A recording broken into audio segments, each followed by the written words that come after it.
Hey everyone, welcome to the Dad Level Podcast, episode 84. This week we will be finally reviewing Batman 89, the short-lived miniseries. It kind of continues on with a Tim Burton verse as if those other two horrible Joel Schumacher Batman films did never happen, which would have been fantastic, but it is what it is. And then we'll be talking about Monarch and the new Indiana Jones trailer we just saw for the Golden Circle, or not Golden Circle, what is it? The Great The Circle? Great Circle. Yeah, the Golden Compass. Golden Circle is a total different movie. Let's see, what else? We'll be talking about what was the other thing you were watching, Dad? I love how you run through. This is all the stuff we're going to talk about. We're going to get to like two of these things. Maybe. Well, we once we get things You started, we just could, write but it down and have a checklist. Okay, that's enough Yeah, on this yeah. one. all We'll right, move guys. on to the next one. Hard stop. Stop talking. We're needing to move on to the next topic, and then I'll edit Yeah. that out. Anyway, I think there was something else we were talking about. We were watching that you were going to try to get through, Dad. But it's whatever. I can't even remember now. There's so much going on this I've week. watched an awful lot Yeah, the last couple of weeks. but let's see. There's the Monarch. I guess we can get into that real quick. I know that David and Colin still need to watch the show, but How can we go through it if they haven't watched it? Well, Yeah, I not smile. personally don't care because spoilers mean nothing to me. So y'all can talk about all of it, but Colin might, I don't know if when he's going to get around to getting Apple TV. I don't know when I'm going to get around to getting Apple TV, but so y'all Well, if you for have a me, y'all just Samsung go. device, it used to be three Spoil it. months wait, hey, for you know what? free, I could just give you my own password. Oh wait, what? but now they make you put up a credit card. I don't know if you guys noticed, a lot of the streaming services have changed an awful lot. Yep. Right after the first of the year, there were a lot of things changed. Um, Even Disney. Got to cut down on that thieving, Oh yeah, there's way too much going supposedly. on. Yeah. Another thing we talked about, me and you talked about was he said thieving. The whole digital mess, the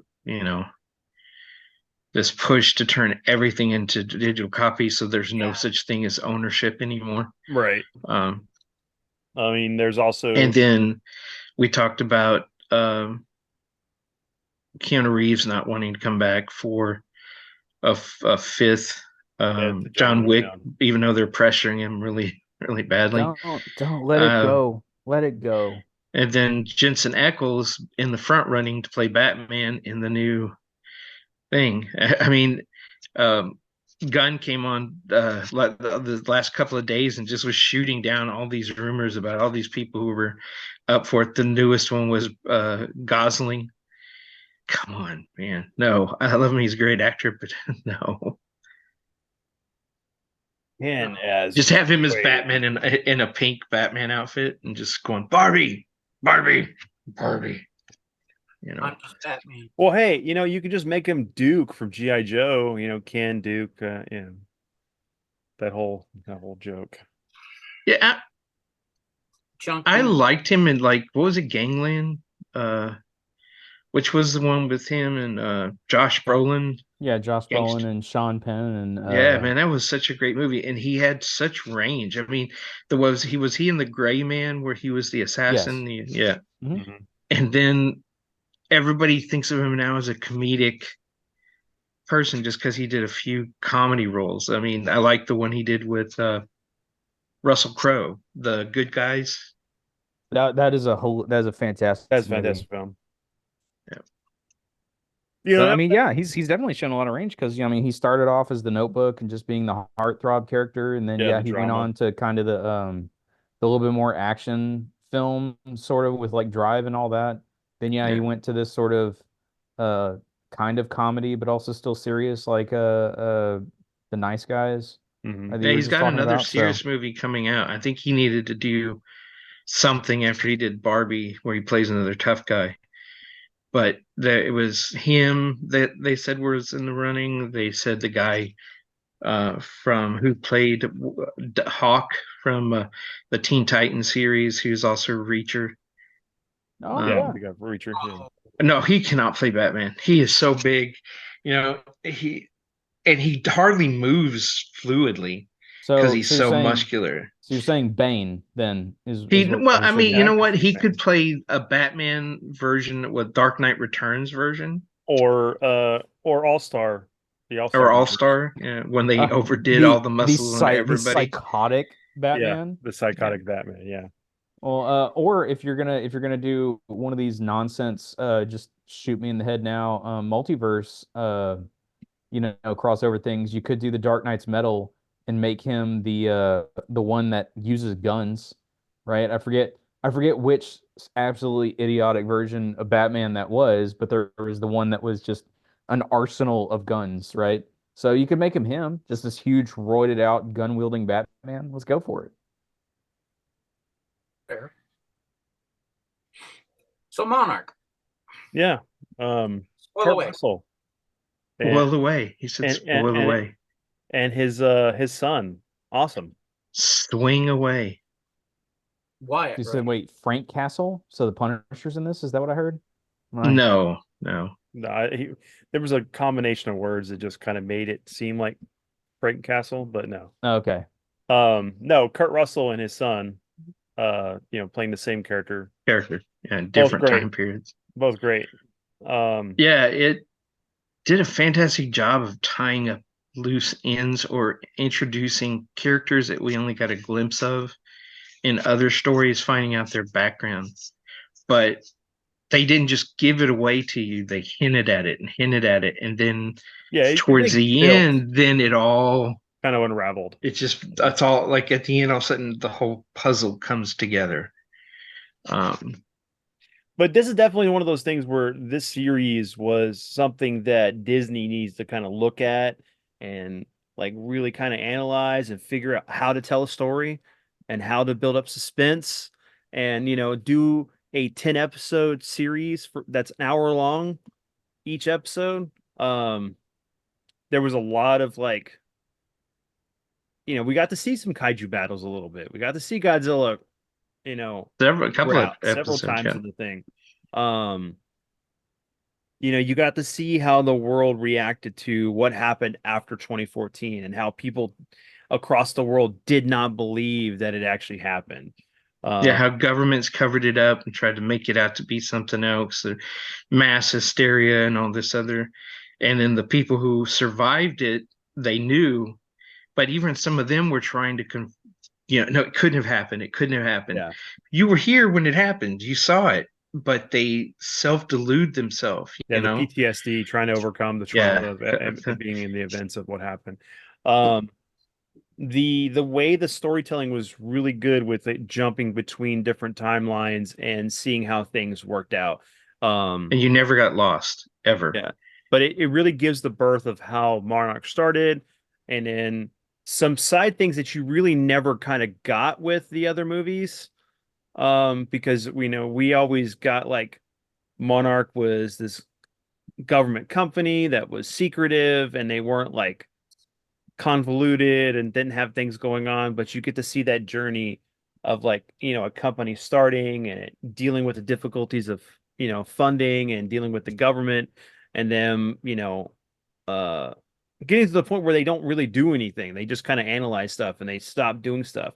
But they quit reacting. They were just a information gathering and reporting. And then, of course, it would get the spin on it, from the government to hide that information. And the only time they actually got the money was when there was a threat. Any other time, the minute the threat was gone, instantly, oh, we can't give you any more money, but it's not over. No, we'll deal with that if it happens. Very reflective of what's going on in society today. And they weren't afraid they didn't pull any punches. You got to see who Goodman's character was. You got to see how Apex from the how that started from Godzilla versus Kong or Kong. All of these different organizations that we caught glimpses of in the theatrical films, we find out their origins and where they came from and the power behind them. Yeah, so It's well worth it. yeah, it's really good. It does leave some things like open for the second series or whatever, or second season. Second season, yeah. And then on top of that, you have it kind of ends 2 years before King of the Monsters, but then 7 years before Godzilla versus Kong.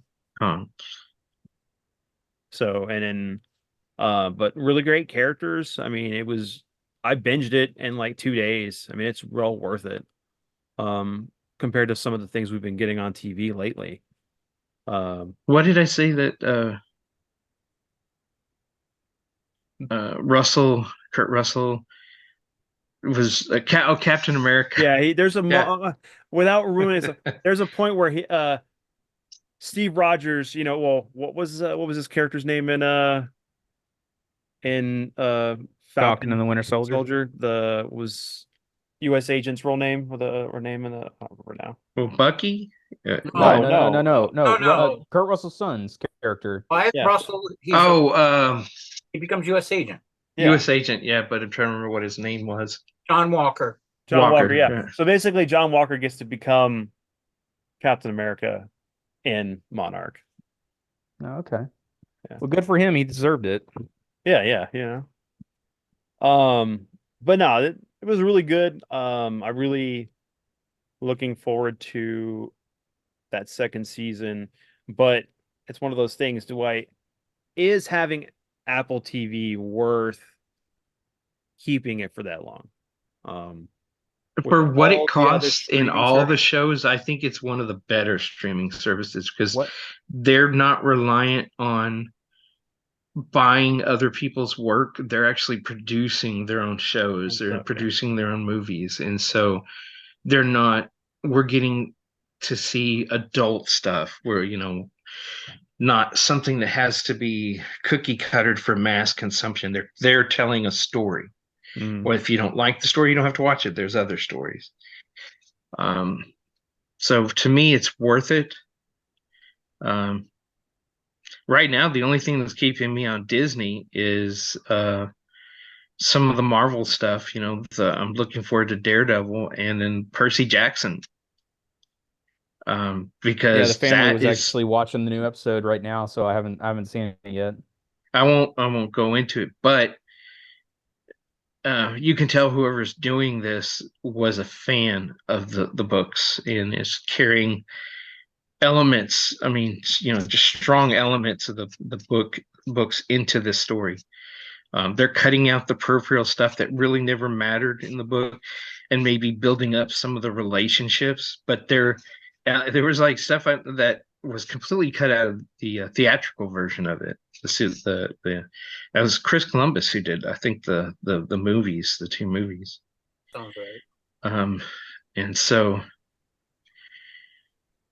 if it had a budget like Harry Potter, I think it would be a great theatrical series. But because you're doing it in a serialized form, they're slowly introducing it to it. But there's just some of the stuff that I'm like, okay, the grandeur of this moment, they can't seem to capture. And with them going to go down to Hades, I had a total different image from what the last preview showed. I was like, man, that is not what I envisioned from reading the book. So, well, I mean, you watched all of Echo. I know that. And then I know that that ending threw me off, but the whole series is great. It's getting a lot of backfire. People were hating on it quite a bit, but I know that what's his name's coming back to be the Punisher, and he said he's going to be even more ruthless, very similar to the comic. Yeah. Oh, and just the guest appearance of Daredevil back in the red outfit, not the one from She-Hulk, and just holding nothing back. He's breaking arms and doing damage, and you're like, that's the Daredevil that most people like because it's from the Netflix series is really good. Yeah, and it seems like they've gone, hey, that's what worked. We're going to stick with that. And now they said it. They said most, but not everything of the Defenderverse, as they're calling it, is canon. means they're gonna- They've officially said that, yeah, that Daredevil, that Punisher, whatever else, there's key elements that they're keeping as canon now. So I don't see why they would cut any of it out. They're just going to reboot Iron Fist because that was the one thing Probably. that everyone hated, right? Like to a man, everyone just about said, okay, Jessica Jones is good, Luke Cage is pretty good, Defender's kind of meh, but Iron Fist is hot garbage. I didn't watch the Iron Fist series. Most of that Netflix show I did not watch. I mainly just watched Daredevil. But man, I remember. No, go ahead. No, I was gonna say when Iron Fist came out, that show got dragged. Well, hard. you had a character that, like, first off, didn't know where he wanted to be or didn't know who he wanted to be. You know, he didn't have the confidence of what he needed to be a superhero. Well, It's that like the he was problem is thrust upon. most people see Danny Rand and recognize him much later after he was an Avenger. You know, he's not the Heroes for Hire Danny Rand, who, you know, before that he was a pacifist. He didn't want to fight. You know, he just did it when he had to, and when he fought, he would try to not hurt or injure anybody. And he was like this calming influence on Luke Cage, who was just ready to break people's heads if they acted up. First season was very much that earlier stage of Danny Rand. But by the time you got to the second season and he's supposed to be that older person and still trying to keep him be that, it was like he never learned from anything. And the Defenders, I'm sorry, if you're going to do Defenders, do the friggin' Defenders. You know, Defenders of the Earth. No, the Defenders were Hulk, Ghost Rider, Doctor Strange, Namor, Valkyrie. Namor, and there was a few others. What was the gargoyle's name? The yellow gargoyle, and I think Tigra was a defender at one point. Tell you what, though, the best animated version of the Defenders that's ever been done was actually done in Justice League Unlimited, because they had a story that was directly inspired by the Defenders that had Solomon Grundy, Hawkgirl, Aquaman, Dr. Fate, and crap, I forget if there was somebody else in there. I want to say there was. And they went and they basically fought a Cthulhu-like monster. And if I remember right, that was the episode where Grundy dies. Yeah, he dies. He sacrifices himself, and it was a whole thing between him and Hawkgirl. Hawkgirl. But that whole story, so from what I understood after the fact, was actually completely based off of the Defenders, and that's why you had that weird grouping for that team up, was because each one was an analog to a character from, I guess, I don't know if it was the original Defenders series or one of the more prominent ones or whatever, but yeah, every time I think of the Defenders, I think of Justice League. Like the Defenders were the mystical. They weren't the street level fighters. That was Spider-Man and his people. That was Luke Cage. That was, Iron Fist. It was what Jessica Drew, and then God, man, I want to say his name and I'm gonna mess it up. Shang-Chi. Those were those guys. They fought Hell's Kitchen. They kept the mobsters at bay and all that. Defenders were like the supernatural, like the dark, Justice League Dark. Justice League Dark. Then you had the Champions, who were like all the people who just never fit into their own group and ended up just banding together. Ghost Rider, Hercules, Iceman, Angel. Nighthawk. Was Nighthawk in that, or was he a Defender? Nighthawk was Defenders. Yeah. Oh, Black Widow was in Champions. Who was? Black Widow. Black Widow. Yep, she was. Yep. And then Valkyrie. Oh, Valkyrie was a Defender too. Yes. I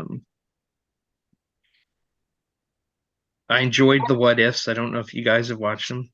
I haven't watched season 2 yet. We talked about that last time that you were mentioning some of the stuff that was going on. I'm so far behind.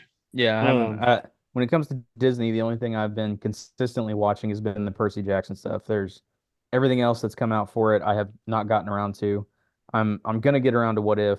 I don't know about Echo. I've been hearing enough mostly positive things about it that I might sit down and actually give it a try. But um, yeah. So You're when it gonna comes to want to that, I watch.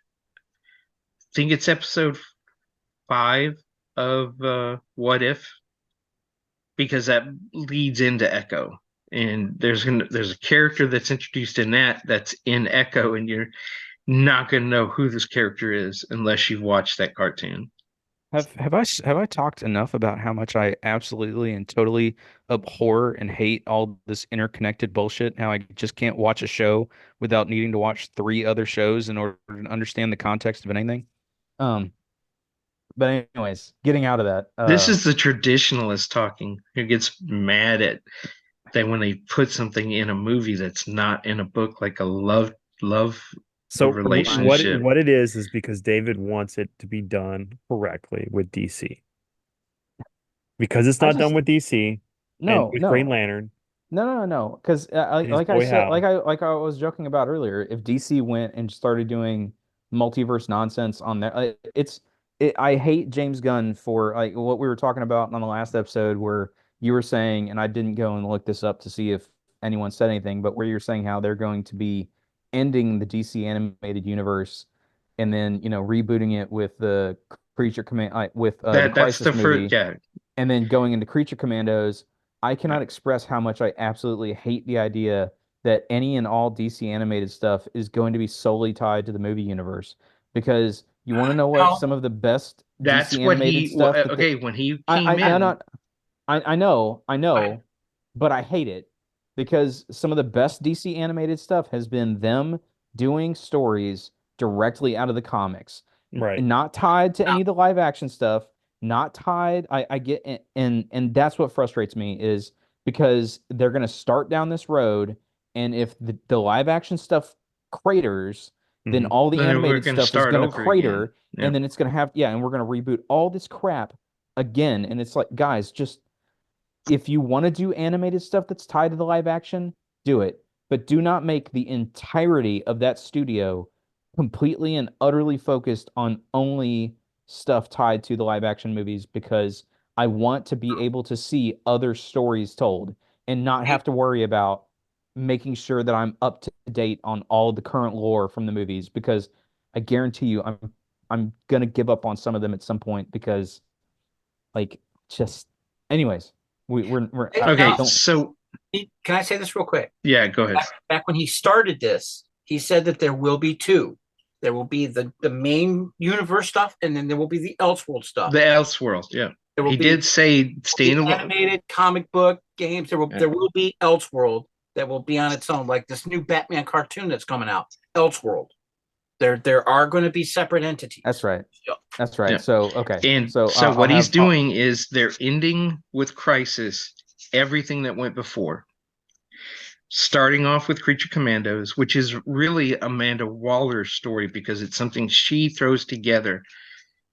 This bleeds into the Superman movie, but it also is the lead is it even a into Superman wait, movie? It's the Exactly. lead into Amanda Waller's TV series. TV show, which then ties in is going to tie into what's his name, Peacekeeper, which will tie into the next movie. So everything is supposed to be a lead into the next movie in the continuity universe.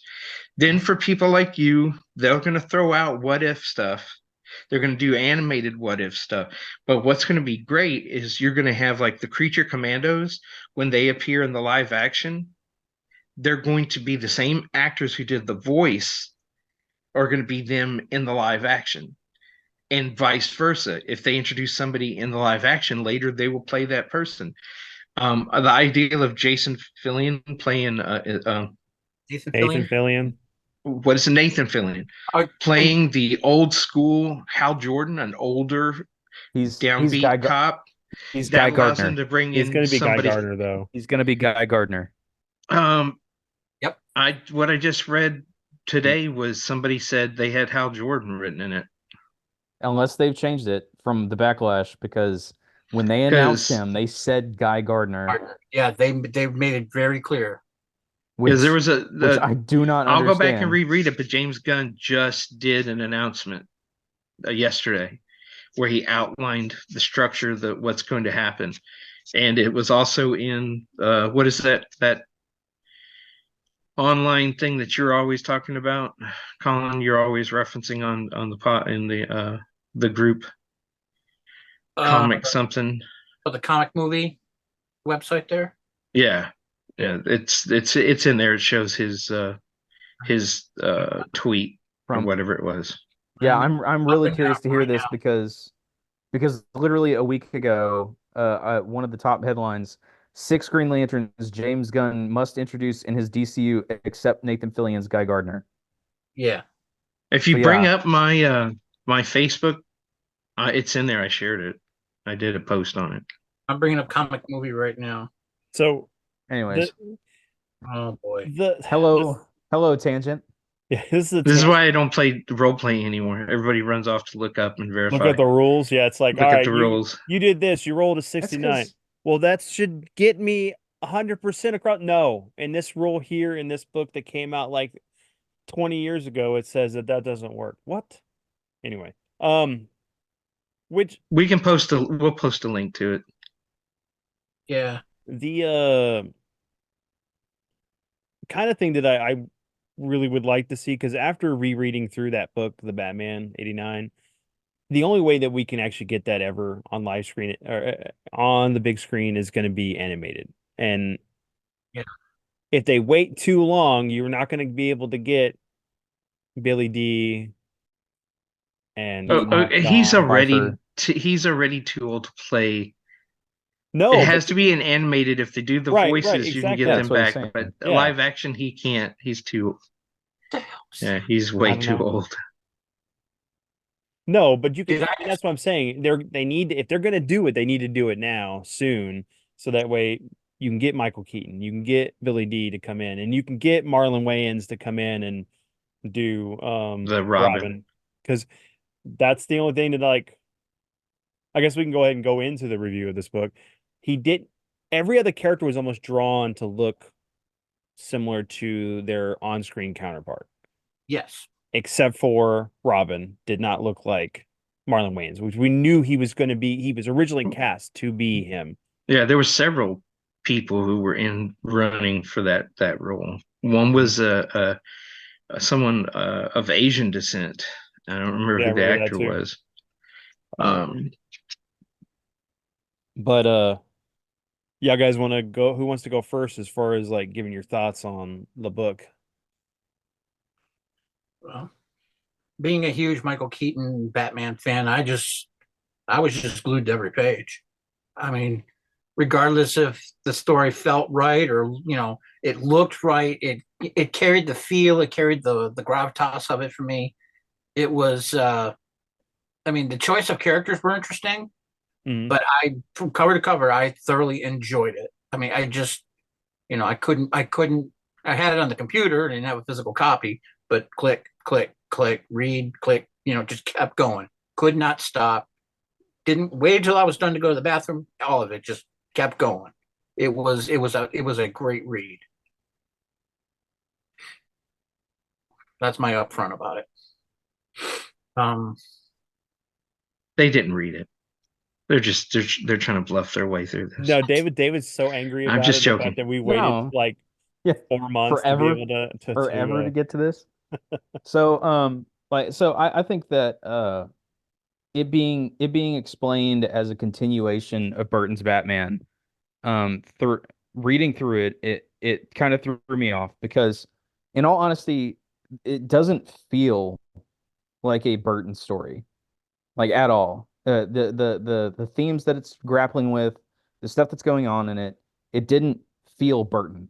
And even though all the art, they were drawn to look like the characters, there wasn't like a lot of, splash pages of the city. So the visuals of it really didn't evoke a lot of like Burton's cinematography and things in it. So saying that it is a continuation of the Burton verse is more like, and it might have been because whenever I was originally reading this, I think he was winning an award for one of his movies, but not Burton, but who I'm about to mention. But honestly, this comic feels a little bit more like if instead of Joel Schumacher taking up the reins and continuing on, if this movie was, this feels like this was a movie more like Spike Lee taking and dipping his toes into the comic book movie world to tell this story, right? Because around the time that I was reading this, he was getting awards for Do the Right Thing, if I remember right. And so maybe it just might be that I had Spike Lee on my mind at that time when I was reading this, but just I was reading it and there's moments in it that it just and again maybe it's just the subject matter of Harvey and the impoverished area of Gotham Yeah, and Burnside. and all of those themes that are going on there that just those two things just blended together and all of a sudden as I'm reading through this I'm like yeah I think that if this movie were to have actually gone to screen it would have made more sense to have Spike Lee come in and direct it than Burton. But I mean, overall, the art was good. Um, I don't know that Two Face's overall arc. Uh, I don't know if it really landed with me totally, but a lot of the concepts that they brought in, like with what is it, code switching, for him specifically, uh, playing into like his two-faced nature, I thought was really good.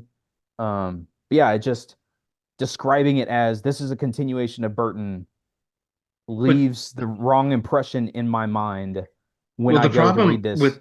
that is that they worked from Burton's script that he had No, no, created. no, no, no, no. The scriptwriter of Batman Returns was the one who wrote this. Yeah. And Burton had taken that original script for Batman Returns and there were rewrites done to it. So the original screenwriter was the one who crafted this story, but there were rewrites done to his original work for the first two movies.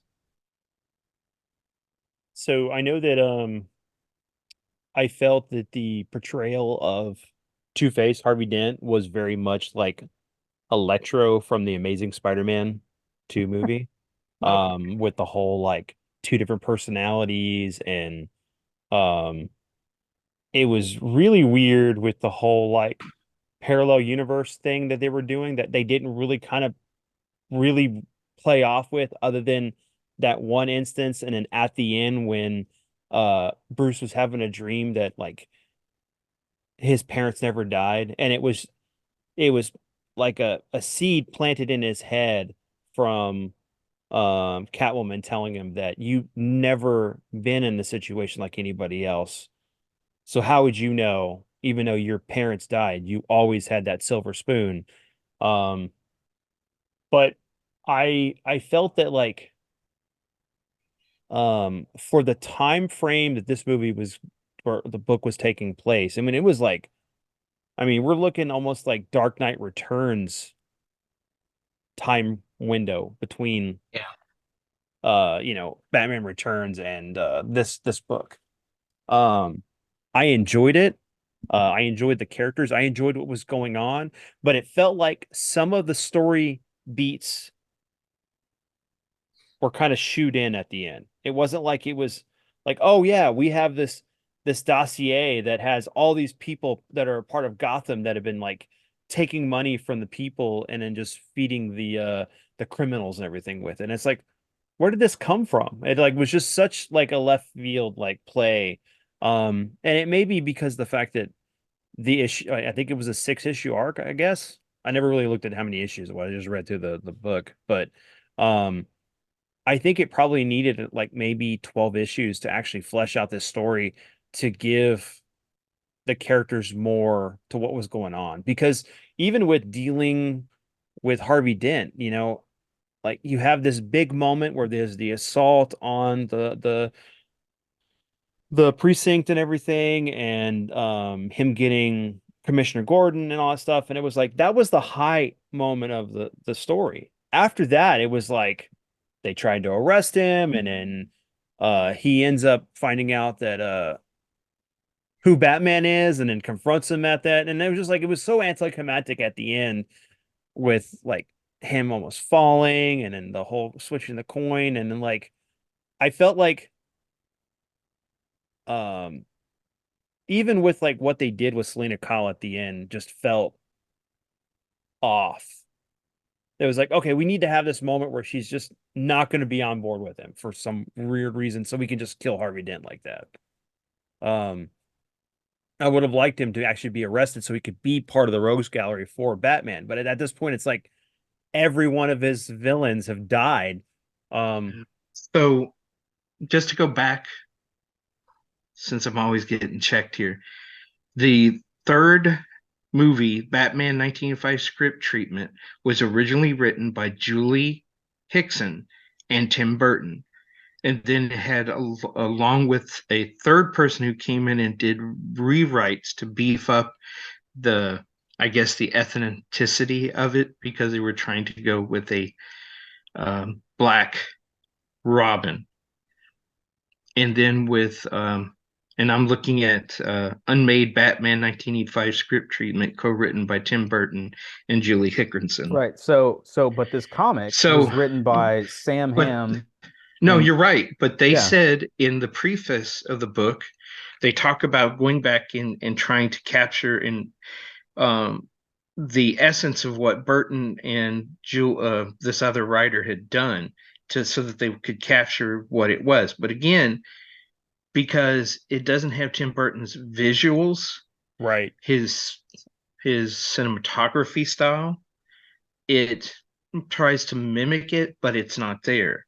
It's through an artist's eyes instead of Tim Burton's, and Tim Burton wasn't there to Sure. overshadow it, but his influence was there. And I remember Yeah, when the scripts were leaked, and I mean, at one point, Michael Jackson was up to play Robin, and people are like, "Oh, no, he's too old," blah blah blah blah, and everybody got angry because it was going to be a black Robin and all this other stuff. And then, oh, well, he's going to be his ward, and so you're going to have a white man. I mean, it became very Very heated. racial real quick. And that was part of some of Burton's wanting to back off and give it a little bit of time, and then deciding, you know what, I'm done. I've told my stories, and then that script was taken over to Schumacher, and then Schumacher did a complete rewrite, but borrowed some elements of this script for the two movies he did. There's some elements in both of them. So if you're expecting it to be Tim Burton's book, as if he did it or he structured it, it's not going to be there. And the reason I say this, they just recently did 2 comic versions of some earlier Alien scripts. The very first Alien book, Star Beast, was done as a comic. And then the Alien 3, which was the one where they were going to end up on the satellite or the wooden moon thing, that one was done. And in both, they decided to use the original script as the starting point, keep those elements, but they added things that would be more appropriate for today's audience and our cultural sensibilities. And so it kind of did take away from certain elements, because in that third book, they were really playing up on corporations and how society had fractured into you for who you worked for, the something space block in the other one. Kind of like what Rebels Moon is doing right now in their story. And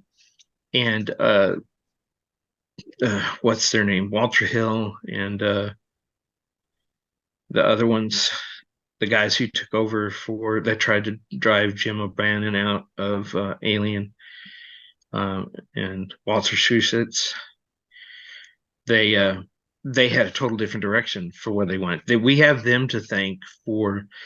Walter Hill wanted to make him a military experiment, which is what Scott ended up kind of doing with Prometheus and the next one, Covenant. So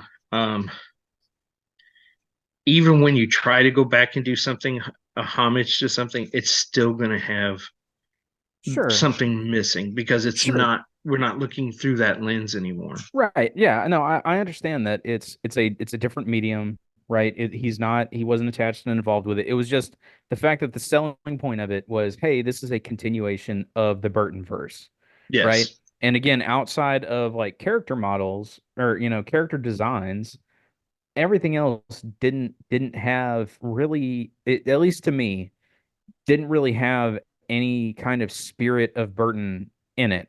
And so if the selling point is, hey, this is Burton's third Batman movie, I would say you're gonna screw people up going into this Right. because that's not what this book is. This book is a continuation of that universe, but Not through the lens of the Burton. right, But but the yeah, not spirit through of the it, lens of the the spirit, creator. this right, the spirit of it, the kind of art direction of it is a different animal. And so for people going into it with that, I think more people going into it with that knowledge would come out of it more favorably than if they walked into it like I did, thinking, "Oh, this is going to be leaning into Burton," right? I understand they're not going to be able to nail all, like you can't do big sweeping shots of Gotham, right? And panning down through all that stuff. That would take up pages and pages. And with this being a limited series, I understand they're not going to, they have to use as much of the real estate as they possibly can with what they've got. I understand that. So it's like anyone who hasn't read it yet that is considering reading it needs to check your expectations and understand that the character designs and the characters are a continuation from those movies, but the general kind of spirit and idea of it is going to be slightly altered going into this. And so that was all I was saying, was that, the initial shock that I had going into it was, man, this does not feel like Burton at all. And as I progressed along, I kind of made my peace with that and was like, okay, how is this by itself? And kind of like what, Vince was saying with, that high point when they raid GCPD, it's like that was great. And then after that, yeah, they needed a little bit more time to flesh out a little bit more. Mhm. Maybe that story with Two-Face would have landed a little bit better by the time we got to the end of it. I don't know, but it's not a bad series. I'm curious about what they're going to do with the next one, right? With introducing Harley and all the rest Yeah, of that. that's what's that one called? It's 990, right? Echoes, 89 Echoes is what it is. At Okay. least that was the last title that I saw for it. So I'm curious to see what they do with it. And now that I kind of mentally know, hey, be careful of what your expectation is going into it, I can check myself and make sure that I have the right idea going into it. But I See, mean, that's overall, what. I don't regret reading it. Well, that's the thing. Like as we were talking about, Killer Clowns from Outer Space. Tim Burton and certain directors have a visual style, and it's kind of like a circus, bizarre kind of like you're looking through a fun house mirror where everything is kind of a bent reflection of what it should be. There's an irony to some of the characters. There's comedy to a lot of dark humor, and that was missing from that book. It didn't have the humor that both the first and second one. I mean, Yeah. of course, Danny DeVito playing the Penguin, he brought all that comedy to the character, just like Jack Nicholson, who is really a funny man. He really made the Joker. But if you watch him, he was really more following in Caesar Romero's shadow. Okay. So what was missing was it's a more serious storyline that doesn't have that Tim Burton-esque. When you're watching a Tim Burton movie. Yeah. The characters, the humor, the dark humor, the kind of this is kind of weird. It's like if Christopher Walken were a comic book, and that's why I'm afraid of when they do remakes of like Killer Clowns from Outer Space. Are they going to go too serious? Are they going to go too comedy? Are they going to find that perfect middle ground? And so anytime that you're dealing with something that is from the past that had a stylized look and feel, unless you put the right people on it, it's not going to do it. And that's hard to do in a comic. Oh It's yeah. really hard. Like I said, the only way that you're really going to be able to do that is by, you'd almost need to be getting who is it? George Perez, right? Was the one who worked with Alan Moore on The Watchmen. On the Get Watchmen, yeah. like you'd have to have like his level of skill going into that, because and showing again those moments of the city and then being able to give the feeling of zooming into it and panning across and going into a specific moment down, but giving it that scope, right? Having here's the city and then focalizing down onto the character that you're about to tell the story from, right? Right, Like and that's that kind of idea is And it was you also can't missing it the can be done, but music. The true. music is a Danny third Elfman trying to, character yeah. to, I mean, just go dig up Danny Elfman's tracks and fire them up while you're reading it. And you're Yeah, good to see go. now, one thing that we talked about when we were going to release our comic is the sound, and it's the other people have picked up on it. There are comics that are released that come with a CD, a soundtrack to listen to while you read it, and or you can go and download the music file, or you can go to a site and when you're reading it, because that's the third character, and you can't do that in a comic, really. Right. It also helps bring the immersion to you. It helps like take you out of what you're doing while you're watching it, and it immerses you. But two things I wanted to add real quick is that, I felt that the whole story arc with Bruce Wayne, with him killing I think it was the mother or the sister or No, it was something. it was the sister, and he Yeah, didn't and kill then her. It was the cops did. He was yeah, he was rappelling back up the building whenever they opened fire. Fire. Yeah. So, but it felt like we were dealing with Christopher Nolan's third Batman film with him like giving up being Batman for a while because he made a mistake. And then the other thing too I was going to bring up is the fact that like, that's one of the problems with the book is, there is that Gotham is a character within Batman. It's these iconic places that you recognize because you've played the games, read the comics, watched the movies. These are things that like help you go, oh, hey, I know where that's at. That's really cool. It's an Easter egg. That wasn't really in this. Even when you got to the whole Gotham PD, you didn't really recognize the building. It was just some generic building they drew. But I want Well, they never really gave you that in the movies. You got that like in the comic, you got that in the cartoon, the Batman cartoon. You got that in Gotham, the TV series, which was great, except for the fact that they messed up all the continuity of every character that's ever existed in DC that's Batman related. Well, but you got you got the Acme Chemical Company, you got the Arkham Asylum, you got a few things that people would recognize from that. But I want to hear what Colin says because his face has been like No, he's been scared. I've got a massive headache. That's why my face. Okay. But did you want to add anything to what we've been talking about? Well, I prefer.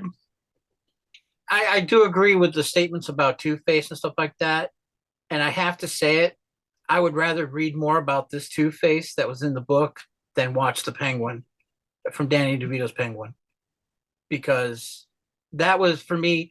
It felt more comfortable to read than to go back and rewatch the second Batman movie, because I just hated what they did with Danny DeVito's Penguin. Okay. Oh, you mean just Penguin and turning him into this mutant? Yeah, instead no, of being. I was fine with that. Okay. Oh, I wasn't. No, I mean, I remember those stories. I'm a Tim Burton fan, so I'm like, okay, I get it.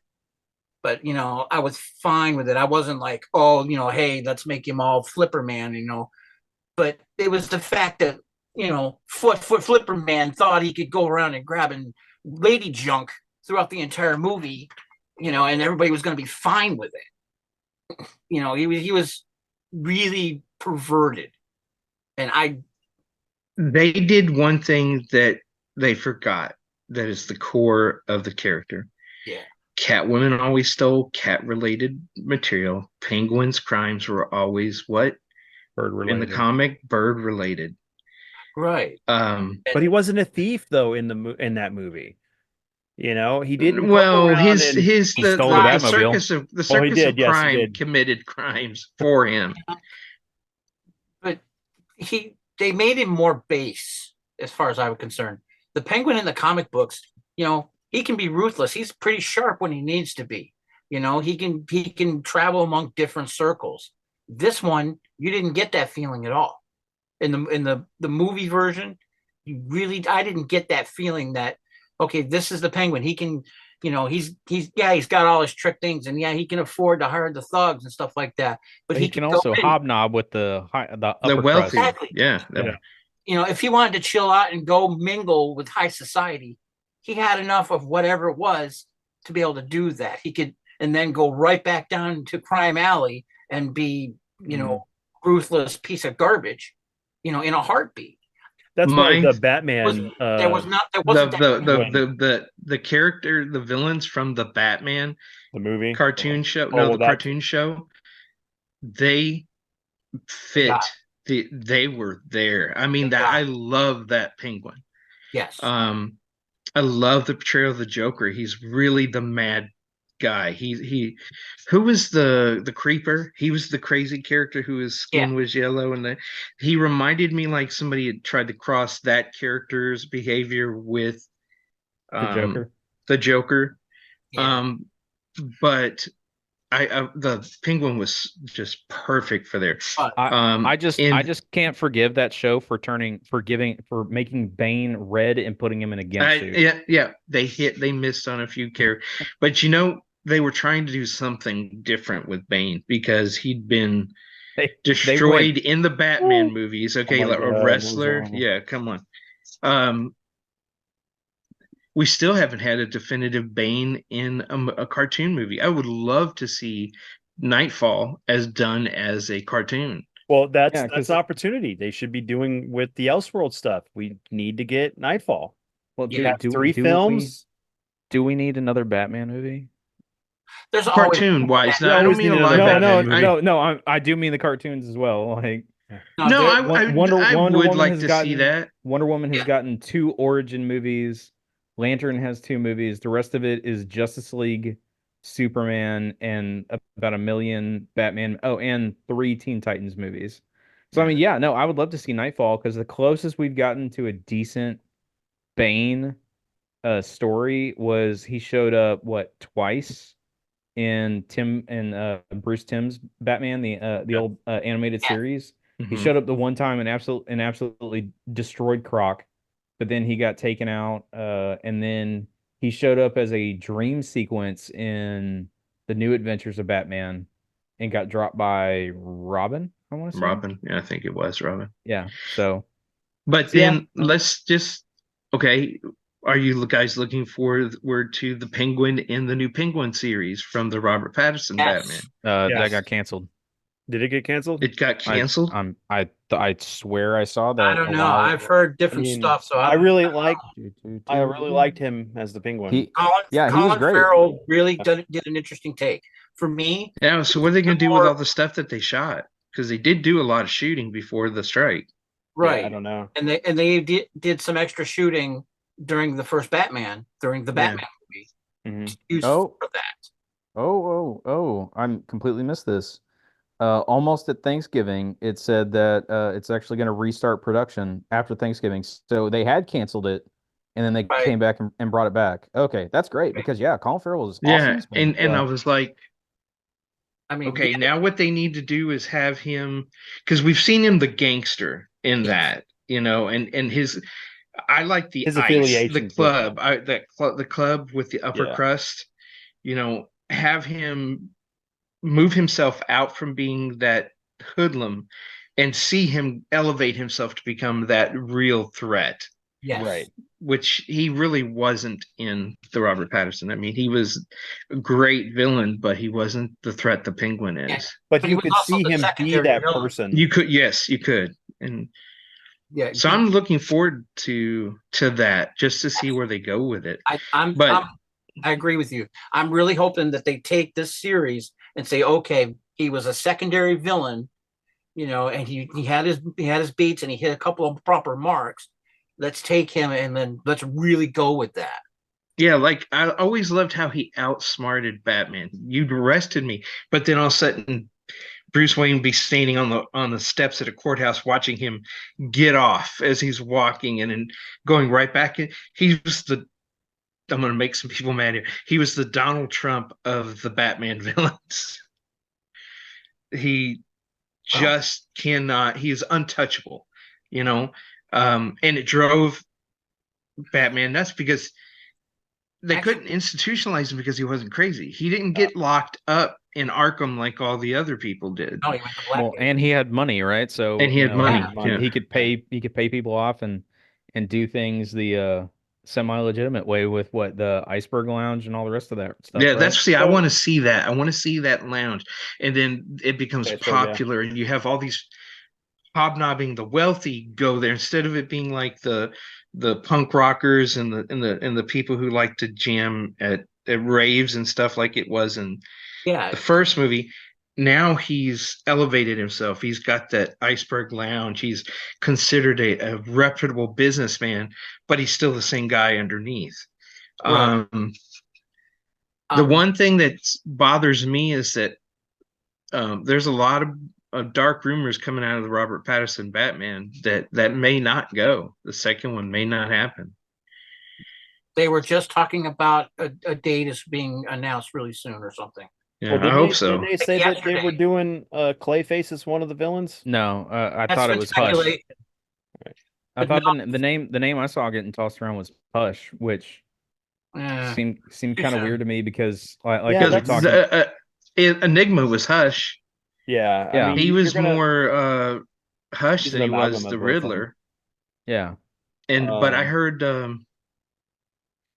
I did hear something about Clayface being in it, but it was going to be an older version. He was going to be the actor who used Yeah. makeup, yeah, to and because they Matt weren't really Hagen. ready to add in superhero powers yet to the Robert Patterson. Yeah. You know, But well, no, as long as if we get a Killer Croc, I want a traditional Killer Croc where he's huge and from Louisiana and all that. diseased, yes. I want that. I want him to be like beating the crap out of him, Batman and stuff, and Batman having to really think about what he needs to do to take this guy on. Even if it's like I need to think in his mindset, how would I outsmart him into yeah, because you the couldn't use wall? pressure points on him because he's Mm-mm. armor plated. Yep. All the techniques that Batman has learned over his years would not work on him. You'd have to learn how to fight him in a total different way. You know. As long as he's I just don't want I hated the Suicide Squad. Suicide Squad version. I was like, oh my god, what is this? This is awful. It is not Killer Croc. He was like the steroided up Mm. Goomba from Mario Brothers movie. Yeah, that's what it was. That's what it reminded me of. Just put him in an elevator with elevator music, and he'll just start dancing.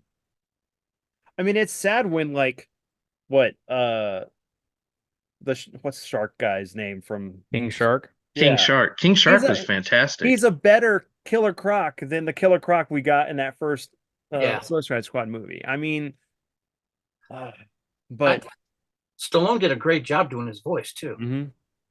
It was, it was a great fit. Yeah, originally it was going to be Shatner, and then they went with Stallone. I was like, man, I'm glad they did not do Shatner. Yeah. Oh no, Yeah, that that's was- definitely a good choice because wow, Captain Kirk is King Shark. I can't quite hear No. that. no. I'm curious. I'd be willing There's to something hear it, but on my I don't know fin. that I would want to keep There's it. something on my fin. You know, there's no. something in my tooth. Can you see it? But Here, John Constantine. But the sad thing though is that I really wanted the Robert Patterson Batman movie to be Earth One. Yeah, It's there.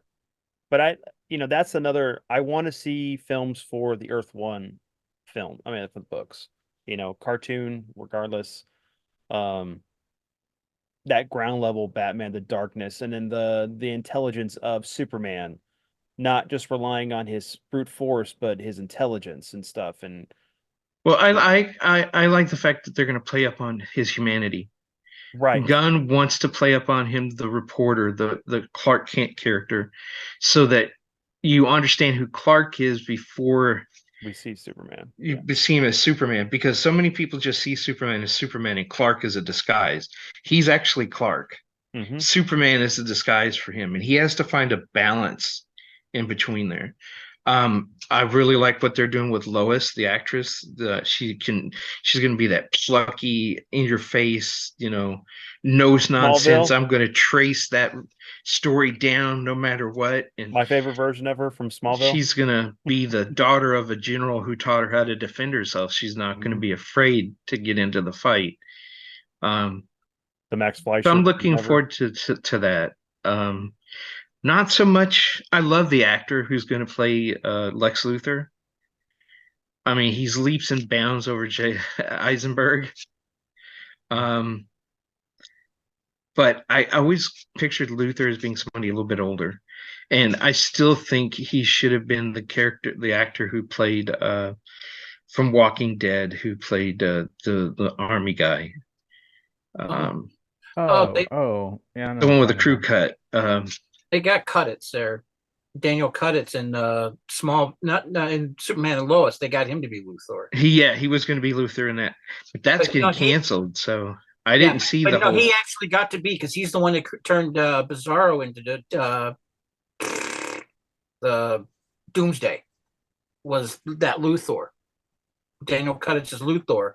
Is the that one in the that- third season? Because I That's quit toward the halfway end of it. through once it Yeah. went off the air for a little bit. So it's on Yeah.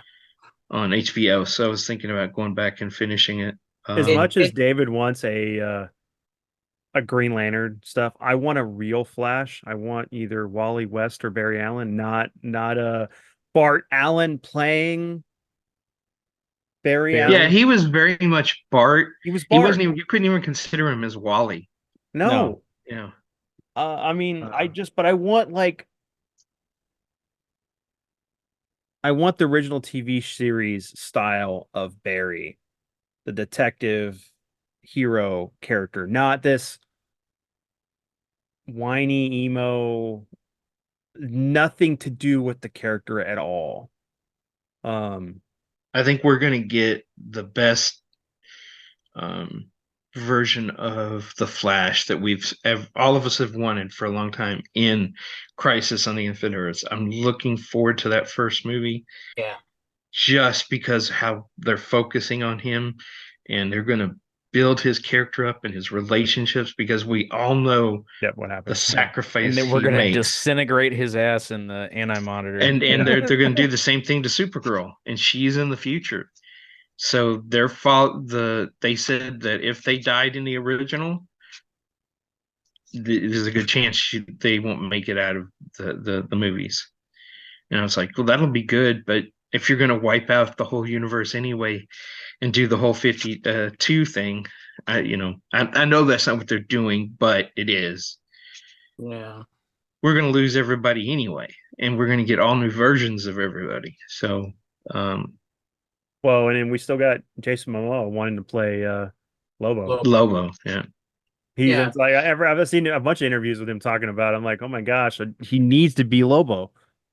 I don't know why he was Aquaman. He just needed to be Lobo. He was Aquaman. He was good for that period Aquaman. That Aquaman, I would have loved to seen him lose his arm in this one and get the hook and go out in the battle. The story, the line that they're doing was one of the most tragic stories in Aquaman's life. And that was I don't know if they're going to do it, but his son was murdered. So the guy who plays Reacher And should be playing Aquaman for this new universe. There you go.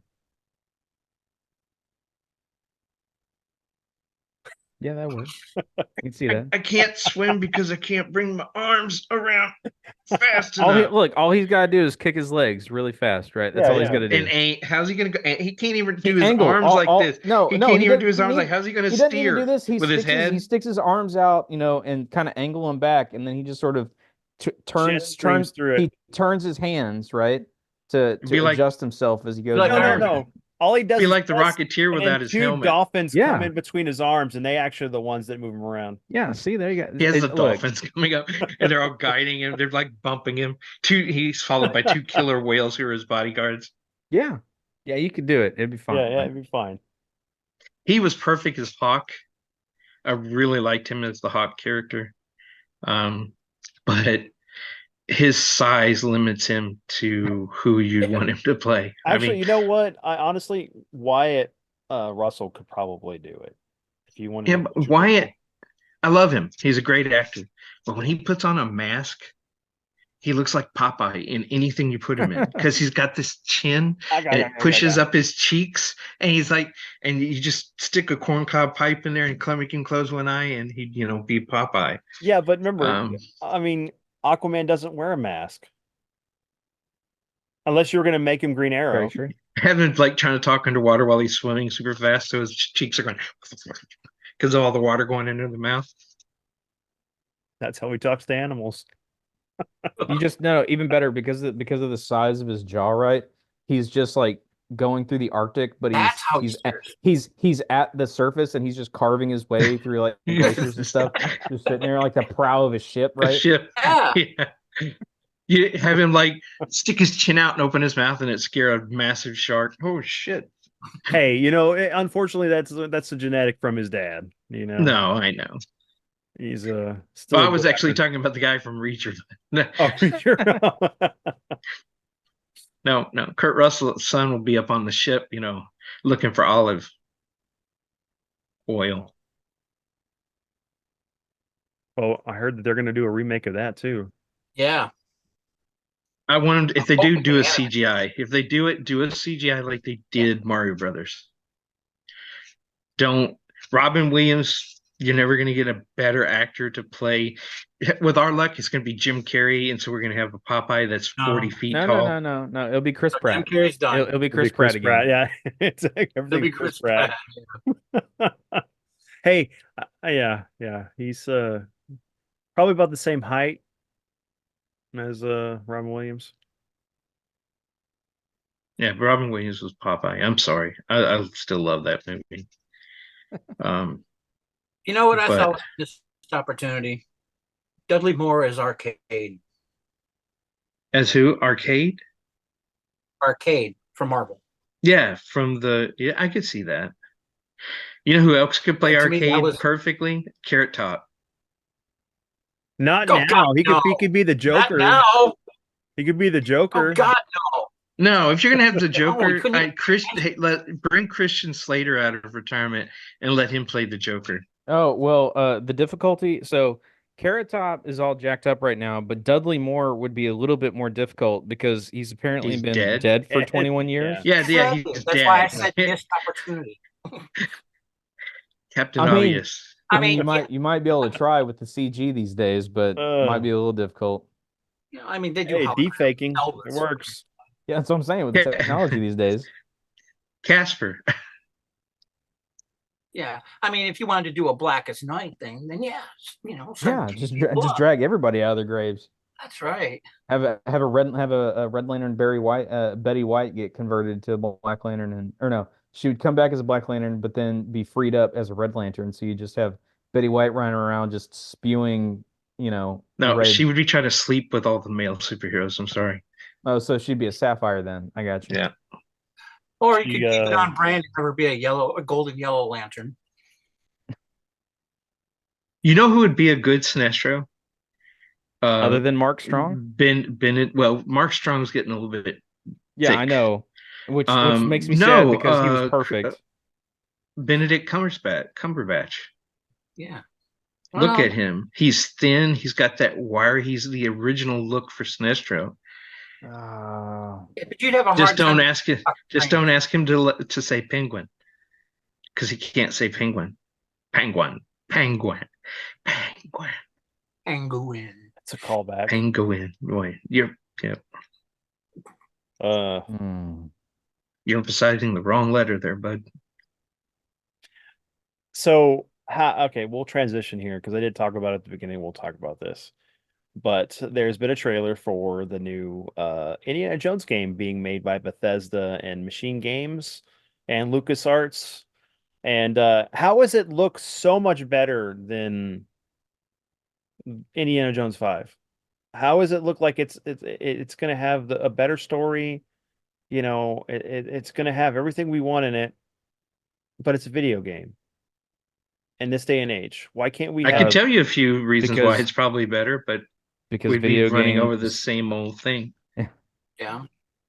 Well, and also it's again, it goes back to my problem with the obsession with live action over animated. You can get away with and do so many much more, more yes. things through animation than you can with live action, especially when you're dealing with something like indie, right? Where Hmm. if you're going to do live action indie, you either at this point have to recast, which good luck with that, or you're dealing with Harrison Ford and the limitations of his age, which is Yeah. where we're at right now. So Well, I'm sorry, man. Lego did great games. They did great toys, But- and they did great animated cartoons that were more Indiana Jones we got to see than we what got we to see got out Luke of Kennedy's camp. come in Sure. and destroy Dark Troopers, and the CGI on that, or at least the deep fake technology that they were using at the time, was still pretty dang good for what it was.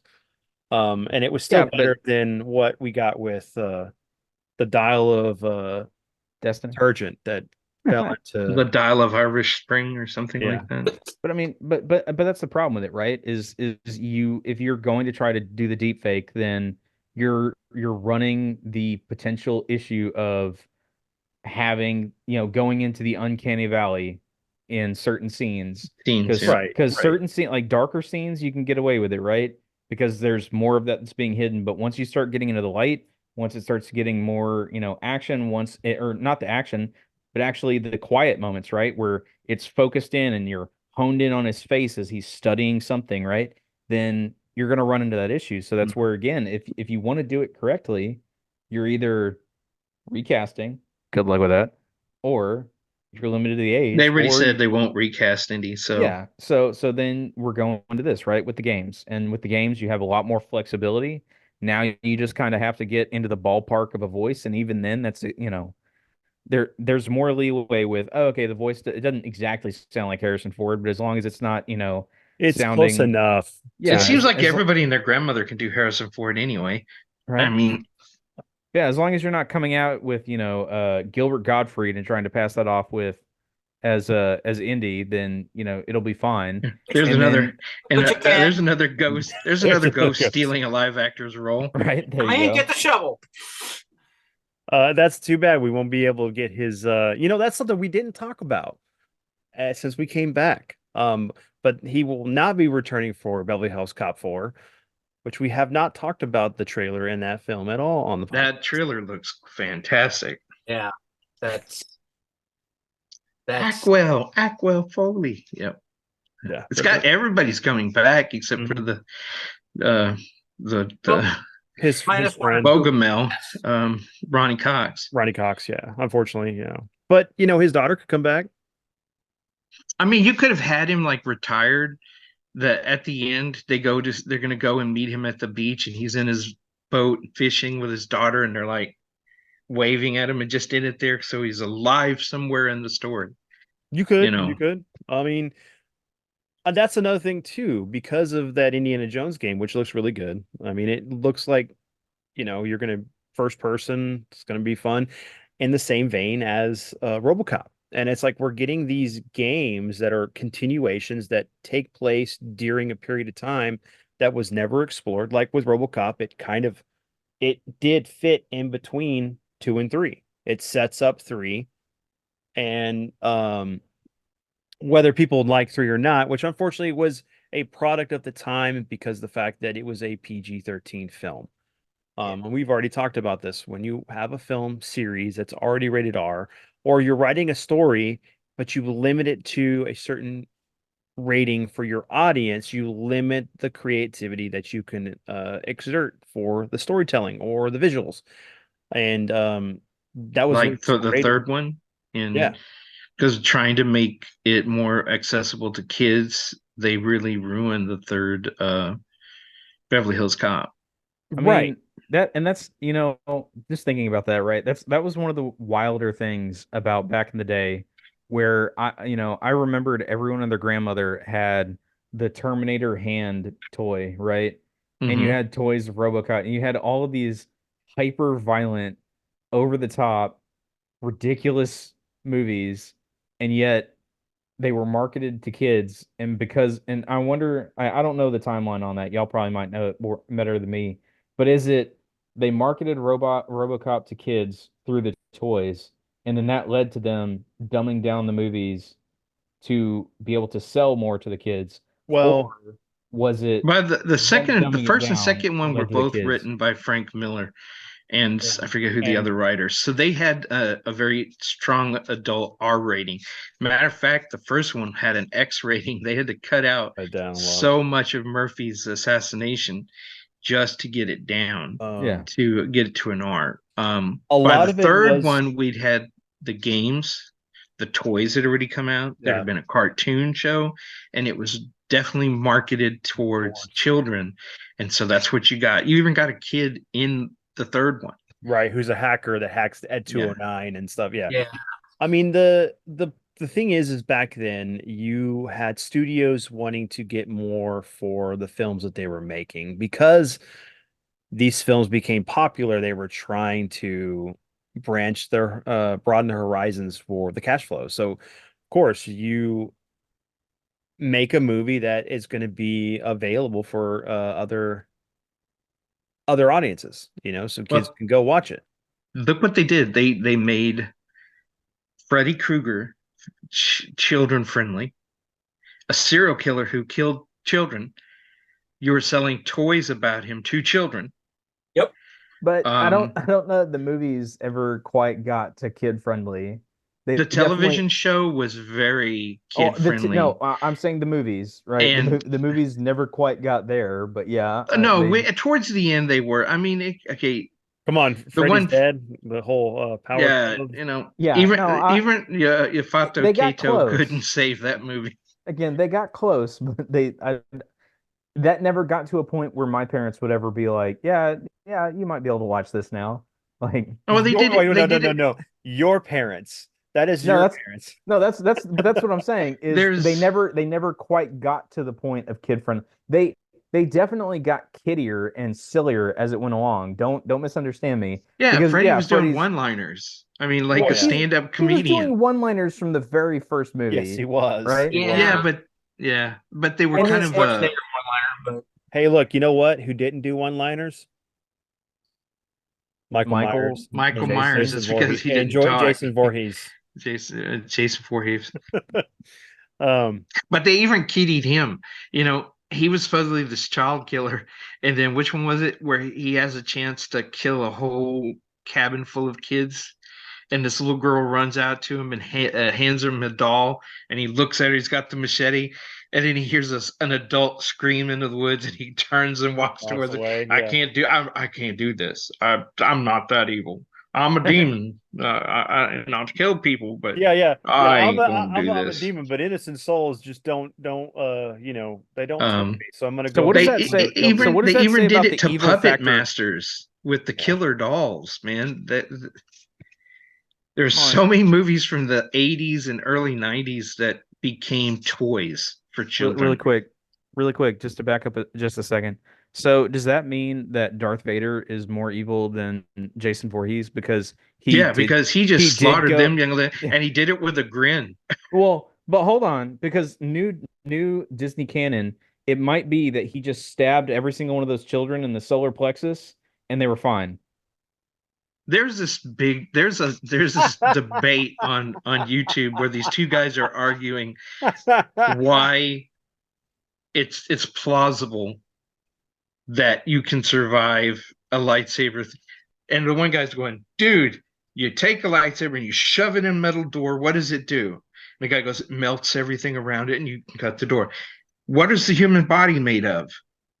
Oh, no. But if this is technology there, they can.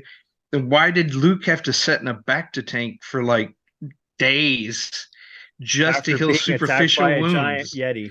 that you're trying to justify a dumb point of view. Look, No, I'm they just die. I'm just saying that as far as right now, based on the Obi-Wan series, I don't want to talk about all evidence tells me that Vader actually didn't kill any of the younglings.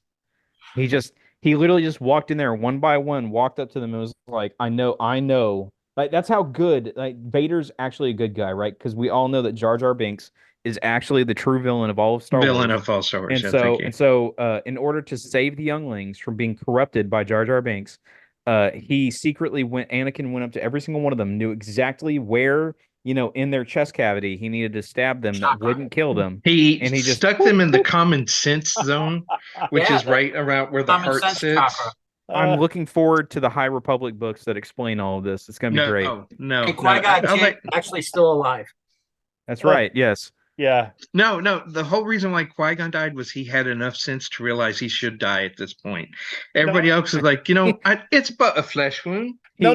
So He had Qui-Gon, a force vision. He had a yes, force vision. he knew where this was going. He knew where everything was going to go. It's better that he dies now than allow his story to be corrupted by future events in the sequel trilogy. But see, what he didn't realize is that someone was going to come along and set a bunch of money on his grave and be like, "Hey, Qui-Gon, we need you to come back for just one scene, really quick at the Obi-Wan, and tell him that, hey, it's going to be all good, fam, and I'm gonna show you how it works." And he was like, "Okay, I'll take the money, but all the rest of that nonsense, I'm going to avoid." Could you imagine if he read the wrong lines though? I know who you are. I have a particular set of skills. I would love to have That would be fantastic. walk up to Palpatine as a Force ghost, be pacing in front of him. I have a particular set of skills. But I mean, since David brought up, have y'all seen the video of when Mark Hamill knew that Oh, that the Force Awakens was going to just horrible and that it was ruined? He was like, he read the script and he was like, okay, Luke has disappeared. That's great. I'm off doing stuff in the universe, trying to protect it. And then Rey and Kylo Ren and what's his name are fighting on the planet, and you see the lightsaber shaking as the Force is pulling for it. And he was, as I was reading the script, and I was, yes, this is where Luke comes in. And all of a sudden, it flies in Luke's hands, and he blocks Kylo Ren and does what he should have done a long time ago and kills him. And then I got to Rey got it, and he just the look on his face. He goes, "What is this?" Hold on. Dying. Remember that script though had the scene where when Rey showed up on Octu, he was levitating with all the rocks and boulders floating, showing how strong he was. And that got cut because of Ruin Johnson and his movie, because they literally filmed all of this. And he's like, I've already filmed this movie, right? I have the ending for it. No, we need to reshoot it for this to be canon with what we're doing with this movie. I'm like, no, but I mean, yeah, I to take Ruin Johnson. That's good. yeah, That's as Ruin good as Johnson. Kaiju Kennedy. So Rian Johnson, he wrote Knives Out, right? Yes. Yeah. So The other one. him and Snyder should get together and rip off every movie they've ever seen and do like this ultimate tribute. Tribute. Where Look, the universe is not Sacrifice? ready for that sheer amount of Sacrifice. of amazing. Okay, you look, cinema is slowly trying to come back. You know how whenever people are starved and you feed them food too fast, it'll kill them because of the shock that it does to their body. Too fast. So if you did that, right, and the cinemas would all explode out of this sheer amazingness that would be a Rian Johnson written, Zack Snyder it directed would be movie. the end in the Mouth of Madness when he comes in and sits in the theater and he's watching the movie, crying and everything, and his head explodes like freaking from like Scanners. It's like Scanners, yeah. Yeah. And then Now the audience is now dead. Except for it's almost like, when you're hungry and somebody gives you food and it's like the worst food on the planet, but because you're so starved, you think it's the greatest thing ever created. That's kind of how I think people like Rain Johnson and Snyder and some other directors are. Some of their stuff is just No. Hold on. regurgitated Hold on. junk. Ryan Now, I'm not going to Johnson, say Ryan Rain Johnson Johnson. I and like Zack some of his Snyder. movies. They're both Seiko giving Aiko her bento box. which That is the worst cooked thing ever, but she thinks it's the greatest, and then she's like throwing up. she doesn't think fire it's the greatest. They show her put that in her mouth and she's looking for somewhere to spit it. But because Seiko's like, oh, it's so good, you No, love it, that's you what I'm love it, saying. you love it. And Seiko she thinks goes, it's the greatest. swallows it and goes, oh yeah, it was good. More? No, I can't eat another bite. I'm full. You know, I thought she just used Seiko's food against some of the villains and watch you just eat through the metal armor. So what we need to do is have the Fist of the North Star girl from the movie go into, Disney and just have, everyone just start passing gas. Honestly, people, we don't hate Disney. It just turns out that way. Look, I'm not going to wish ill will on anybody, but the thing is that they destroyed our childhood and made it to where it's not for me anymore. Okay, who destroyed our childhood more, Michael Bay or Disney? Look, I will take Michael Bay's movies at least because he at least had some points where he was trying to make a transfer, even though he had GoBots as kids and watched Challenge of the GoBots as a kid. Never watched Transformers because that was too rich for his family, but then became a movie director and made the GoBots movie, but called it Transformers. At this point, somebody should cut in all the times that Vince has said something bad about Transformers, just as a collage, a montage. Have I shared with y'all the video that my son sent me that was entitled "Learning to Love Michael Bay's Transformers"? No. No. Okay. Okay, No, we'll have to watch this after the and I'll put a link in the description below. Oh no. But find it and we'll watch it after we're done recording. Well, we're not gonna watch it tonight because it's like almost an hour long. But yeah, just send it to me. I'll put Oh it. wow! It took an hour for them to try to get to something to convince you that. I mean, look, I'm not saying that it will make you love Michael Bay's Transformers, but the guy and his very thorough, weirdly thorough breakdown of Michael Bay's Transformer. It's an interesting video. At minimum, it is a very interesting video to listen to and kind of, ruminate on and consider and realize, man, yeah, he was making Optimus Prime absolutely psychotic. Huh. Yeah, he had Bumblebee running around peeing on people. Yeah. No, but I mean, by the end of it, Optimus was becoming a like fascistic, you're going to do what I tell you, or I'm going to kill you, almost level leader. So yeah, it was getting pretty nuts. Yeah. But yeah, I So- linked it in the group, so y'all go check it out. And Here's one. Tom Cruise is making Maverick 3. Or Top Gun. Maverick, I mean, the second movie was great. I enjoyed it a lot. At what point what age can you be denied to keep flying?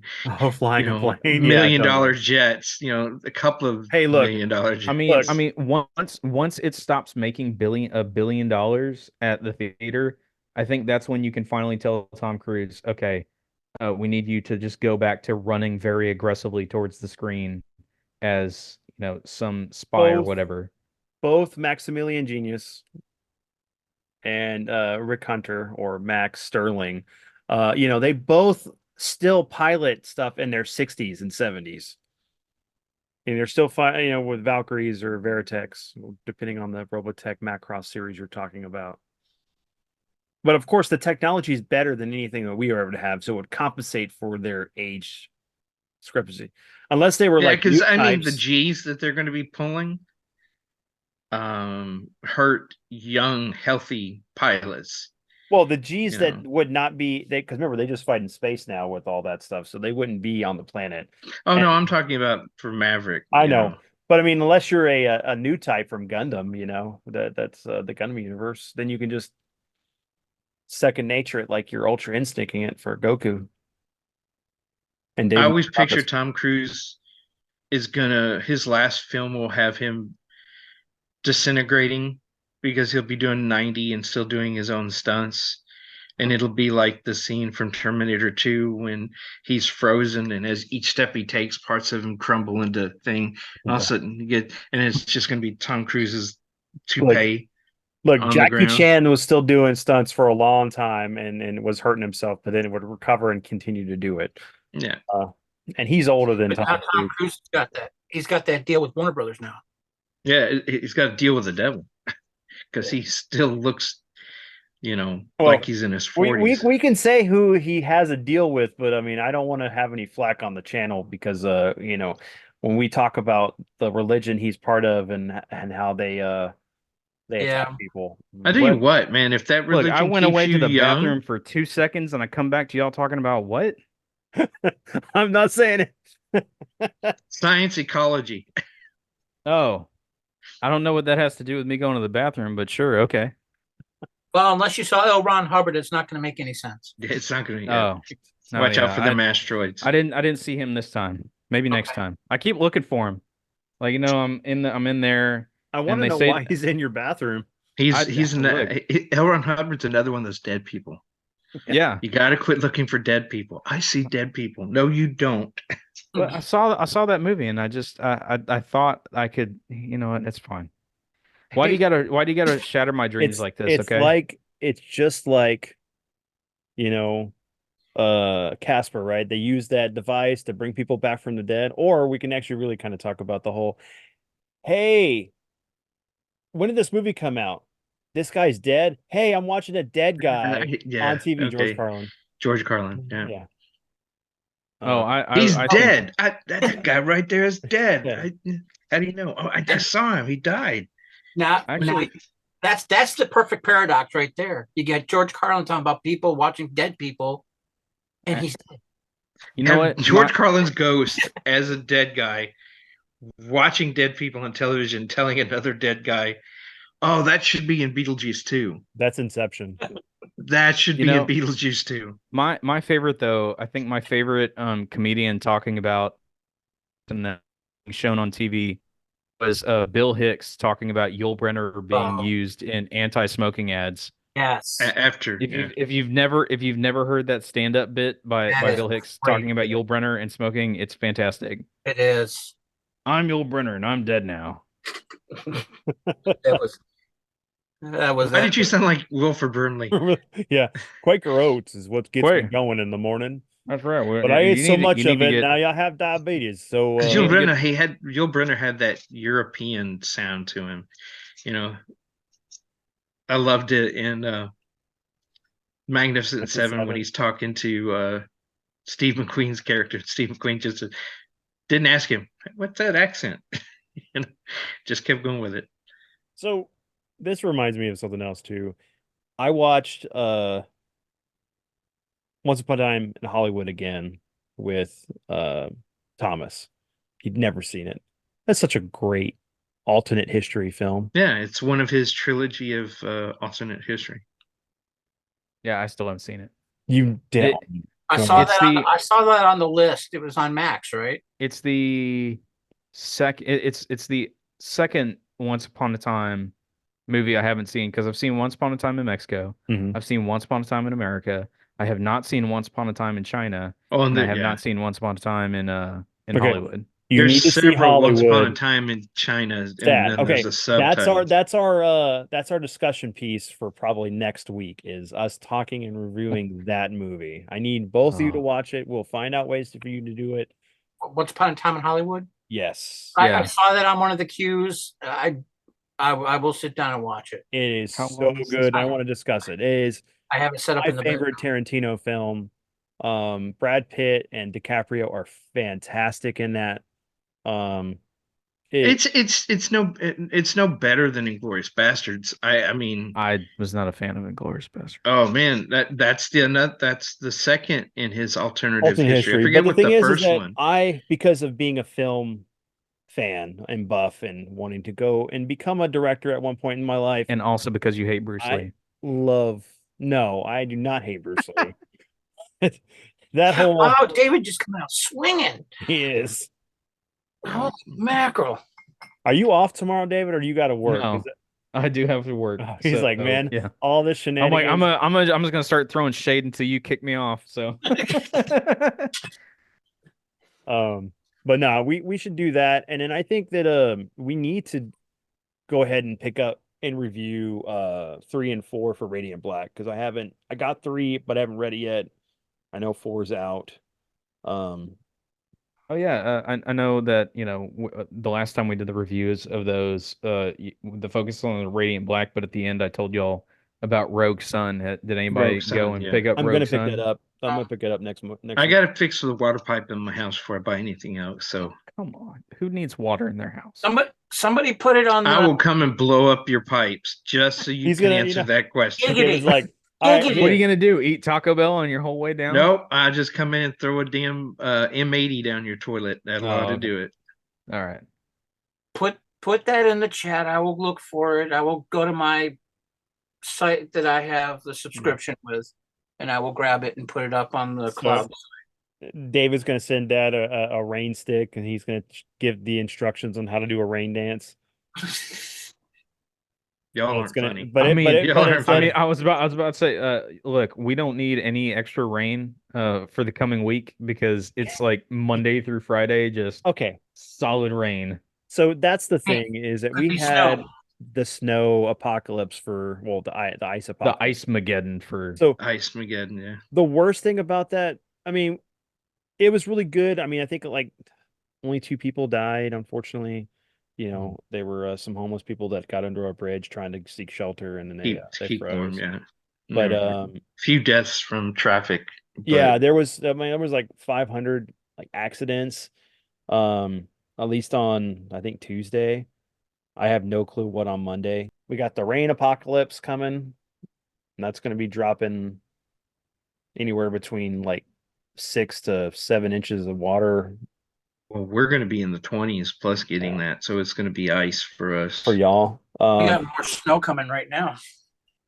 And of course, Friday, not only does Tekken come out, but Yakuza Like a Dragon 2 or 8 Unlimited comes or out. whatever. Yeah, number 8, Infinite Wealth comes out Friday. That's right. And then my Wisdom Teeth come out Friday, so I won't be able to play either one of those games. I'll be in perpetual pain or just asleep, hopefully. Well, I mean, you know why they call them wisdom teeth, right? Well, Because they smarts when they take them out. at least That was for David because he said I would have to get a dad joke in here, and I did. So I've been patiently waiting. I'm glad that you did not disappoint. no, I'll never disappoint you. well, considering the fact that it's not like gray hairs, they're not going to come back, and I'm not going to have to relearn that lesson. But I should have taken those out a long time ago. I didn't. And they never bothered me until now. You don't need to go in and have somebody do it. Just a couple of drinks and a belt sander. I got to remove the whole thing. It's not like, It was a joke. You get a Dremel tool. hey, I could do what Josh told me to do, and I'm not doing that. That whole thing to deaden the No. nerve ending. No, I'm not doing that. I'm gonna go to the professionals for $50. I'm gonna get those removed, and I'll be all right. I'll just have to. Now, a professional that charges you $50 sounds like somebody in an alley with a pair of brass knuckles. Well, No, consider. Hey, insurance is great. Oh. That's all I gotta say. Insurance is great. Mr. Napier, you see what I have to work with. Going back to the beginning. Is the pain okay? Okay, so we made a list at the beginning of this. What did we miss? Talked about Batman. what- Talked about Monarch. There was things that we wanted. Oh, we could talk a little bit if we want, just for the next 20 minutes or so, about the whole death of physical media being completely pulled out of everywhere. You don't even need to cover 20 minutes. Or I was about to say we've covered this before, but I mean, Well, no, Yeah, but I it's mean, this nothing is- new. It's just, you know, it's happening now. I mean, literally, they're It- I pulling mean, all the it's stuff been- from. I mean, it it's just been happening, bothers right? me that in the last 5 years, 50% of all tech companies have had break-ins and security lapses you know, we rely on the cloud. We rely so much on licensing and software based things, and where we used to have everything at home on our own servers or on our own hard drives. Now we rely on something that is unreliable and is vulnerable to having our stuff stolen. Well, we don't even have the real infrastructure for some of this stuff. There's parts of the US that are not going to be able to have access to some of the things that would be required for a cloud complete infrastructure, or the whole completely digital makeup of everything that's going to happen. Well, but I mean, but part of what you just said, right, is that it's not there for us to be able to have in the way you're saying that, it sounds like a sense to own. But all of these, all software is going to subscription-based services, right? Everything is Yeah, subscription-based. everything. You can't just, buy certain things and have it on your machine anymore. Oh, And whenever you're on a subscription-based service, you don't own it, right? And even when it comes to all the digital media that we have, none of it do we own, right? At any day, if you buy a movie through Amazon or wherever, and then they lose the rights, the whatever the parent company that own that might, lose the rights to it to someone else or something, and then that's going to disappear from streaming. You paid hard money to claim And they that you have lie it. to you because they call it ownership. Yeah, but it's not. If you look at it, it's like own, rent, Right, but in it shouldn't reality, be owned. yeah, in reality, own is just you're buying a subscription. You're buying into that subscription, right? You're Yeah. buying a subscription to be able to watch that show whenever you want. Mhm. That's all it is at the end of the day. And that subscription can disappear if anytime. if the rights go away, or if they lose the ability to carry it for whatever reason, then your money was spent on, zeros and ones that vanish. So Well, Yeah, and and that's everybody think about how people store information, personal information out in the cloud, right? All their records, because nobody Photos, wants to have a everything. hard copy of it. What happens if we have a storm or we have something that takes out a big swash of these server servers? farms? Mhm. All of a sudden, you have no access to any of your personal information. And they've tried to make it so easy to get you to shift over to this, but they give you no guarantee that it's going to be there for you when you need it. Well, it's because if it's they a give you a scary thought. guarantee, it's because if they gave you a guarantee and it breaks, then you can go sue them. Yep. And Yeah. they don't Yeah. want that. They don't So want to be liable for they it. are going to tell you in the most legalistic way possible what you're going to get, and then you're gonna sign. They're gonna send you one of those things that you scroll through about 30 pages, and then you just click I agree, and then move on down the line. Right? You ever I read mean, some through some of those? Man, they no, are who pretty does? scary. Oh, I've done Yeah, it no, you just sign. to see You're how signing what's all in of it. your life away. Well, they're All designed your to be that rights. long because they know your attention span is not going to be there to read it all the way through to see if this is going to be viable or not, and they pressure you to go ahead and sign it. Oh yeah, it's like if you don't sign it, we're gonna drop you right out of it. You can't use the product or anything. And if you have, say, a license to a software that you've created a bunch of documents in, but it's you can only view it through their system. Yeah. All of a sudden, you have a bunch of useless documents that you can't view anymore and you can't convert. Then you needed some Um, other software that you can convert it to whatever that's Yeah. proprietary to be able to print it or use it in a different fashion. I mean, with gaming, we've already been moving this direction for a long time, and I know that like with Steam, PC gaming is mostly digital anyway.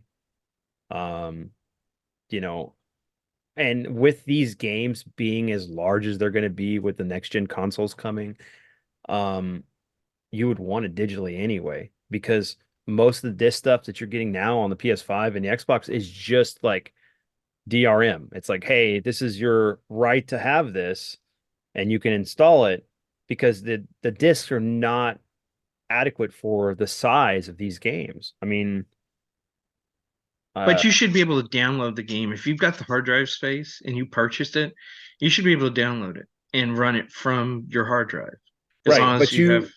but you run the But risks of them breaking your system, them removing the software from their download because of licensing or whatever, so you can't download it again. I mean, can anyone go and play the PT the demo. the HD Turtles in Time remake.